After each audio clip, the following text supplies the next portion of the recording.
বন্ধুরা মিলে একটা ফাস্ট ফুড সেন্টার খুলতে চাই। তার জন্য যদি ব্যাংক থেকে কোনো লোনের ব্যবস্থা হয়। যদি টাকা না পাই পরের বার তোর বউকে তুলে নিয়ে যাব। চল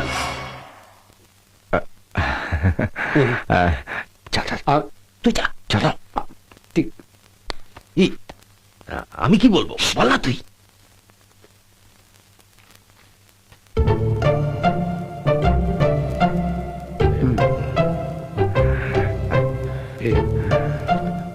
আরে ওনাকে বল।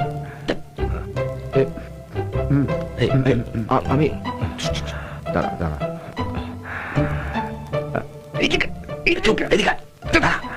স্যার।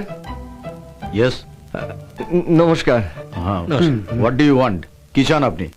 আসলে আমরা এই বন্ধুরা মিলে একটা ফাস্ট ফুড সেন্টার খুলতে চাই। তার জন্য যদি ব্যাংক থেকে কোনো লোনের ব্যবস্থা হয়। Okay, take your seat please, then you go to meet the manager. ধন্যবাদ স্যার, ধন্যবাদ। ওকে চ পাবো না। না না আমি জানতাম এটা। চুপ কর তো। এদিকে শোন, বুঝছিস না? আরে বাবা আমি তো ঠিক। এই ব্যাংকে লোনের ব্যবস্থা হবে না।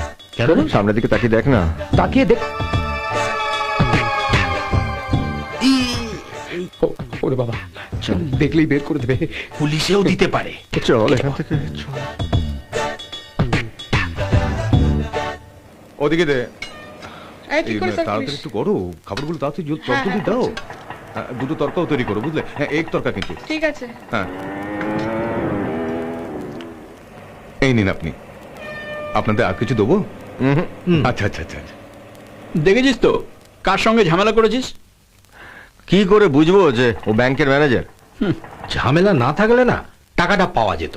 হ্যাঁ, সারা জীবন ভুলই করে গেলাম।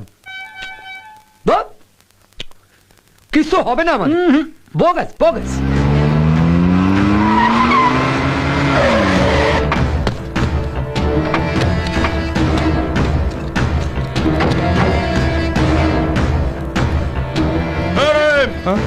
টাকা দে।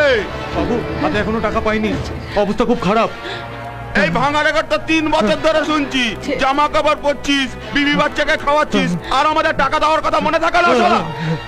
এবার জনে মেরে দি। না ছেড়ে দিন। আমায় আর একটু সময় দিন, আর কিছু সময় দিন। ওস্তাদ ওকে ছাড়া উচিত নয়। ও শালা বার পেয়ে যাচ্ছে। আর শালা টাকা নিয়েই বাড়ি ফিরবো। এই চল টাকা দে। ছেড়ে দিন। টাকা দে। আমাদের কিছু ছাড়বো না। আমায় আর একটা মাস সময় দিন, আমি সব শোধ করে দেবো। আমায় দয়া করুন। কি করছিস? ঠিক 1 মাস মনে থাকে জানো। যদি টাকা না পাই পরের বার তোর বউকে তুলে নিয়ে যাব। চল। কিভাবে টাকা দেবে তুমি? এত টাকা কোথায় পাবে? তাহলে দোকানটাই বেচে দিই। বাচ্চা কাচ্চা নিয়ে কি তবে পথে বসবো?